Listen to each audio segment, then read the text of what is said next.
आज का जो मंच है, आज की जो सभा है, ये किसी धर्म संप्रदाय विशेष की सभा नहीं है। ये मत सोचो कि आज यहां पर कोई जैन संत प्रवचन कर रहे हैं। ये सोचो कि भारत माता के सपूत अपनी बात भारत माता के चरणों में रख रहे हैं।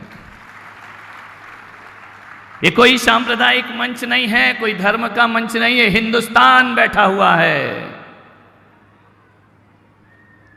77 वर्ष बीत गए, 78वां आजादी महोत्सव मना रहे हैं। भारत कौन है? कौन है भारत? एक जमीन का टुकड़ा, एक भूखंड? नहीं, मेरा भारत जमीन का टुकड़ा नहीं है। कौन है भारत? ये ऊंची ऊंची इमारतें, ये भी मेरा भारत नहीं। ये बड़े बड़े किले, ये भी मेरा भारत नहीं। भारत कौन है? मान्यवर, हम कहते हैं ना भारत को महान बनाएं, हम कहते हैं हमारा देश महान बने,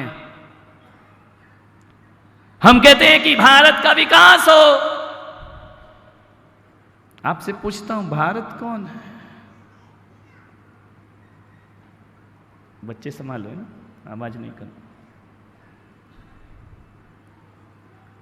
भारत जानते हो? तुम भारत हो, ये भारत है, ये भारत है, ये भारत है, मैं भारत हूं। ध्यान रखना, भारत हम हैं, जमीन का टुकड़ा नहीं है भारत। तुम भी भारत हो, मैं भी भारत हूं। भारत का रहने वाला एक एक नागरिक भारत हुआ करता है। इसलिए मैं कह रहा हूं कि जमीन के टुकड़े को नहीं सुधारना है, अपने आप को महान बना लो। भारत अपने आप महान बन जाएगा। अपने आप को अच्छा बना लो, भारत अपने आप अच्छा बन जाएगा। अपने आप को ऊंचाइयां दे दो, अपने जीवन का विकास कर लो, भारत का विकास अपने आप। किसका विकास करने में लगे हो? सबका साथ, सबका विकास। मान्यवर, सोचना है। 1958 में अमेरिका के एक पत्र के संपादक ने भारत के सांसद को एक पत्र लिखा। उस पत्र में उसने 3 प्रश्न उस सांसद महोदय से किए, जिसका उत्तर वो सांसद भी नहीं दे पाए, जिसका उत्तर 77 साल में आज तक कोई नहीं दे पाया। और इसका उत्तर कोई सरकार नहीं देगी, इसका उत्तर कोई सेना नहीं देगी, कोई कमांडर नहीं देगा। इसका उत्तर कौन देगा? आपको देना है, एक एक व्यक्ति को। 77 साल से प्रश्न निरुत्तर है। ध्यान रखिए। उस आदमी ने अपने पत्र में पहला प्रश्न लिखा कि सांसद महोदय बताइए, तुम्हारे देश का नाम क्या है? क्या है हमारे देश का नाम? आप बताइए, बोलो। मालूम है ना? जब इस देश का नाम भारत है तो इंडिया कैसे हो गया? जान लीजिए, इस संज्ञा कैसे बदल गई? इस देश का नाम परिवर्तित कैसे हो गया? जापान अभी भी जापान है, अमेरिका अभी भी अमेरिका है, चाइना अभी भी चाइना है, लेकिन भारत इंडिया कैसे हो गया? जान रखिए। जब देश का नाम भारत है तो भारत के लोग इसे इंडिया कहकर क्यों बुलाते हैं? इसका उत्तर आपको देना है। उसने दूसरा प्रश्न किया कि तुम्हारे देश की भाषा क्या है? क्या है अपने देश की भाषा? बोलिए। यदि तुम्हारे देश की भाषा हिंदी है तो संपादक ने पूछा, तो फिर तुम्हारे यहां अंग्रेजी में काम क्यों होते हैं? ध्यान रखिए, प्रश्न है। जब तुम्हारे देश की भाषा हिंदी है तो सारे सरकारी काम, सारे इंटरव्यू, सारी बातें अंग्रेजी में क्यों की जाती है? उत्तर उस सांसद के पास भी नहीं था। मान्यवर, मैं पूछना चाहता हूं कि जब ये नेता वोट मांगने आते हैं ना, तो बागड़ में जाते हैं तो बागड़ी बोलते हैं, मारवाड़ में जाते हैं तो मारवाड़ी बोलते हैं, गुजरात में जाते हैं तो गुजराती बोलते हैं, पंजाब में जाते हैं तो पंजाबी बोलते हैं। लेकिन नेताओं को दिल्ली में जाके क्या हो जाता है? वहां जाके इंग्लिश में बात क्यों करते हैं? वहां जाके अंग्रेजी में क्यों बोला करते हैं? आपसे प्रश्न है मेरा। तीसरा प्रश्न था कि आपकी बड़ा ज्वलंत प्रश्न है कि आपकी देश की कुछ सभ्यता और संस्कृति है या नहीं। प्रश्न है, आपके देश की कोई सभ्यता, कोई संस्कृति है या नहीं? और यदि है तो आपका देश का युवा और आपकी देश की युवतियां पेरिस और लंदन से बने डिजाइन के कपड़े क्यों पहना करते हैं? वो हिंदुस्तानी वस्त्र क्यों नहीं पहना करते हैं? वो भारतीय परिधान क्यों नहीं पहना करते हैं? वो ऐसे वस्त्र क्यों पहनते हैं जो विदेशों में पहने जाते हैं? ध्यान रखिए, आपसे ज्वलंत प्रश्न, युवाओं से भी मेरे प्रश्न है, यदि आपकी कुछ सभ्यता है तो असभ्य वस्त्र क्यों पहने जाते हैं इस देश में? मान्यवर, उत्तर तो आपको ही देना पड़ेगा। उत्तर आपको अपनी आत्मा से निकालना है, अपने चिंतन से निकालना है। मैं आपसे कह रहा हूं कि 77 साल में उत्तर नहीं ढूंढ पाया मैं भी कि ऐसा क्यों होता है। ऐसा लगता है कभी कभी मुझे कि हम भूखंड से तो आजाद हो गए, लेकिन विदेशी विचारों से आज तक हम स्वतंत्र नहीं हो पाए। विदेशी दास्ता आज तक हमारी छाती पर बैठी हुई है। विदेशी लोग, अंग्रेजों से तो हम स्वतंत्र हो गए, मुगलों को तो हमने पछाड़ दिया, यवनों को यहां से निकाल दिया, लेकिन आज भी हम उनके विचारों के गुलाम बन करके घूमा करते हैं। मान्यवर, मैं चाहता हूं कि 78वें साल का ये जन्म महोत्सव हिंदुस्तान का, ये आजादी का महोत्सव अब ऐसा होना चाहिए, ऐसा होना चाहिए कि ये देश अंग्रेजों से मुक्त हो गया, गुलामी से, अब वैचारिक गुलामी से भी देश को मुक्त हो जाना चाहिए, उनकी भाषा से मुक्त हो जाना चाहिए, उनकी संस्कृति से मुक्त हो जाना चाहिए। ध्यान, इंडिया क्या है? अंग्रेजों की दी गई एक गाली, ध्यान रखना।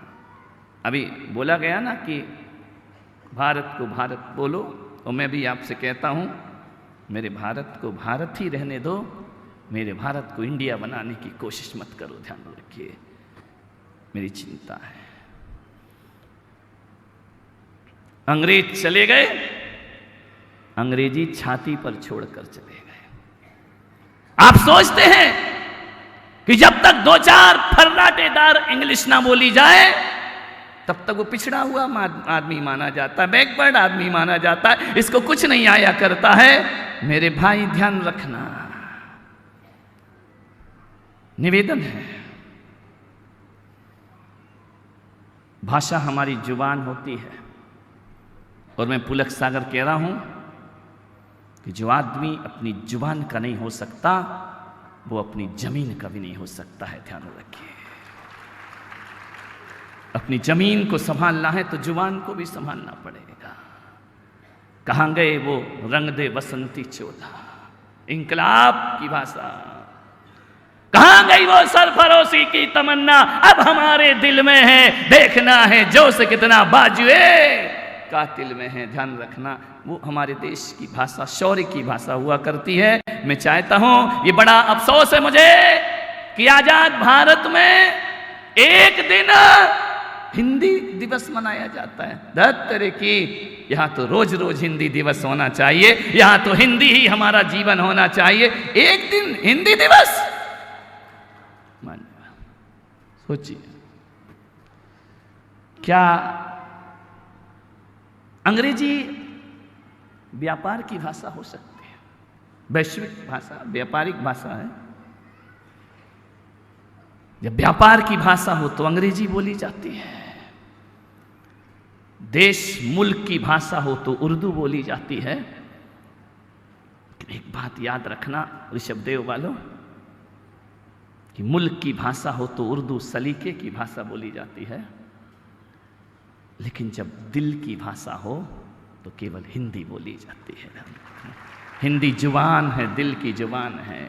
हिंदी किताबों की जुबान नहीं, हिंदी दिल की आवाज हुआ करती है। हिंदी हमारा दिल है, भाषाएं हमारी माता है। एक आदमी ने बोला, हिंदुस्तान में फिर इतनी सारी भाषाएं, अलग अलग प्रांत हैं, अलग अलग भाषाएं हैं, बोलियां हैं, कोई बात नहीं, तो क्या आप मराठी को अच्छा नहीं मानते?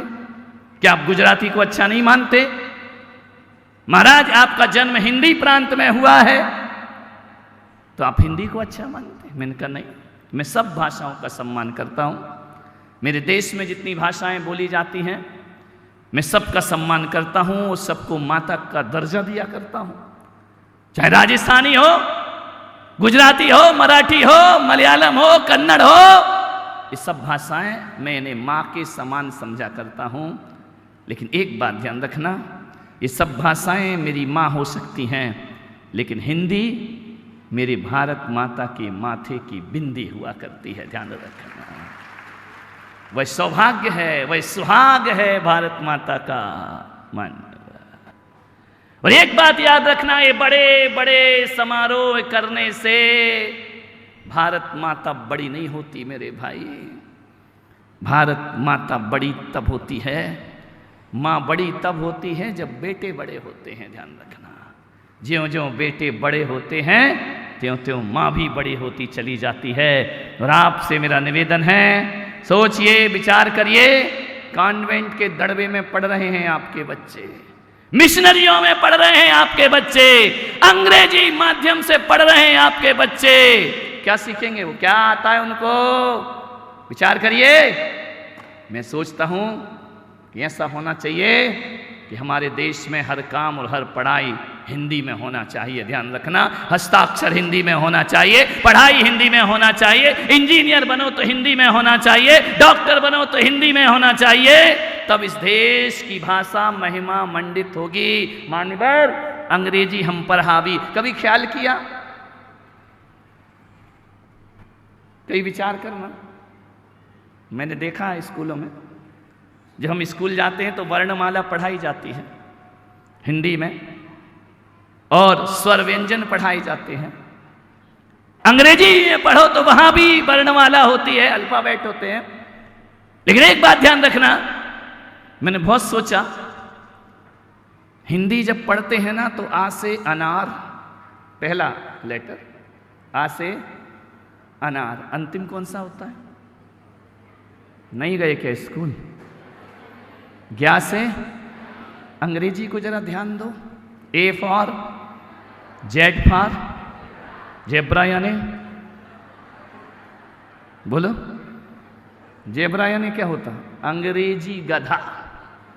ध्यान रखना, ये इंग्लिश तुम्हें एप्पल से शुरू होती है, गधा बना के छोड़ती है, और मेरी हिंदी अनार से शुरू होती है और ज्ञानी बनाकर छोड़ा करती है। यहां ज्ञानी बना करते हैं, यहां गधे नहीं बनाया जाते हैं। लेकिन क्या करें, ऐसी मेंटलिटी बन गई इस देश की, ऐसी मानसिकता बन गई इस देश की कि एक बार क्या हुआ, हिंदी की वर्णमाला में गा से गणेश पढ़ाया तो मुसलमान खिलाफ हो गए। ये तो सांप्रदायिकता है। हमारा बच्चा गा से गणेश नहीं पढ़ेगा, ये तो हिंदुओं के गणेश है। तो बोले हटाओ यार, शिक्षा विभाग ने सोचा गणेश हटाओ, उनने क्या किया, गा से गणधर कर दिया। हिंदू नाराज हो गए, ये गणधर तो जैनों की भाषा है, हम नहीं पढ़ेंगे गा से गणधर। अरे बड़ी आफत हो गई, क्या किया जाए? हिंदू नहीं पढ़ रहा, ईसाई नहीं पढ़ रहा है, मुसलमान नहीं पढ़ रहा है। शिक्षा विभाग ने मुझसे पूछा क्या करें? मैंने कहा एक काम करो, गा से गधा पढ़ाओ। तो बोली मतलब क्या है? मैंने कहा गा से गधा तो पढ़ाओ, वर्णमाला में लिखा गा से गधा, हिंदू भी तैयार, मुसलमान भी तैयार, ईसाई भी तैयार, जैन भी, यानी बाहरे लोग तुम गा से गणेश नहीं पढ़ सकते हो, गा से गधा पढ़ सकते हो। तुम इनका गधा में सब सहमत क्यों हो गए? मैं उनका क्योंकि गधा हर समाज में पाए जाते हैं, ध्यान रखिए। गणेश थोड़ी हर समाज में पाए जाते, गधे तो भूपेंद्र जी गधे तो हर जगह मिलेंगे, गधे मिलेंगे सभी जगह, अमेरिका, रूस या कोरिया, गणपति बप्पा मोरिया, ध्यान रखना, हर जगह गधे मिलेंगे।